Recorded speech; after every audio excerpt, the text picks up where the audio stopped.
Marcus Smith, and this is the Hour for Constant Wonder. We're joined now by Heidi Perryman, a beaver advocate and founder of a group called, and this is a bit of a problem, I have to say this on the air, it's Worth a Damn. Thank you so much. Our story starts back in 2007, and what happened was some very unusual visitors showed up in our creek, and they happened to be beavers, and nobody had seen beavers in our creek probably for 100 years, so nobody expected it. And they built a dam and lodge, and the city was concerned about this dam and this lodge that it might cause flooding. So they got a permit pretty quickly to get rid of these beavers. But as it happened, these were fairly easy to see beavers. So all the children on the way to school, all the lawyers on the way to the courtroom, everybody looking for a place to park, everyone could see these beavers. You could get your morning latte at Starbucks, walk outside, and you could see them playing. You could even hear them.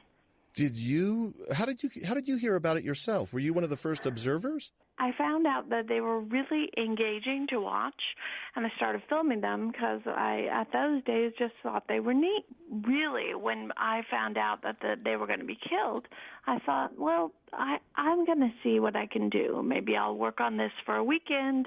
Maybe I'll work on it for a week and see if I can get people to change their mind. It turned out when I was trying to convince everybody about the beavers, I learned so many things about the good things that beavers do that I really became a student of this.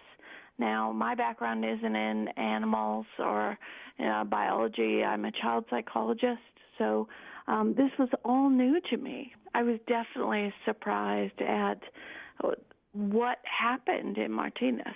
There was so much outcry that a huge meeting got planned for the beavers. There was actually a candlelit vigil at the Beaver Dam, and there was going to be so many people showed up at the city council meeting that they couldn't have it in City Hall. They had to have it at the high school performing theater. So 200 people showed up for that meeting back in November of 2007. They came from uptown, downtown, and out of town. And they said pretty much with one voice, we do not want you to kill these beavers. Find a different way. Well, I have to ask this because Martinez in California is a very interesting city in at least this respect, if not many, many others. It's the hometown of John Muir. Yes, it is. He lived here the last 25 years of his life. He's actually buried here. And, our history is uniquely has a split personality, let's say. So John Muir died here in 1913, but in 1914, the first Shell oil refinery was built in Martinez.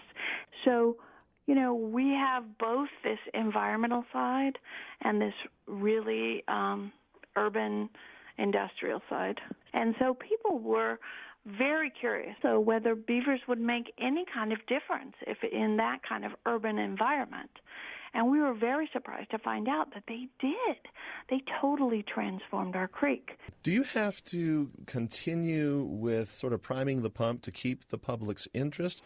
In 2008, we were worried that the city didn't have official position to keep the beavers, so we thought they'd be much harder to kill if we threw a party for them. So we had our first Beaver Festival in 2008, and we've had one every year since. So we just had our 11th Beaver Festival. We have wildlife groups from all over the state, and we really engage people and try to teach how and why a person should live with beaver.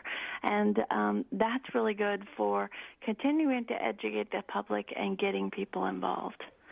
I have to ask how I should comport myself if I were to arrive in Martinez on the day of the Beaver Festival. Well, you walk around to all the nature exhibits and you learn about all the different wildlife that's there. One of the things that beavers do is they have a disproportionate effect on the environment, and we like to think that the Beaver Festival is kind of models that. So beavers take care of lots of other species, and the Beaver Festival really has become a network for lots of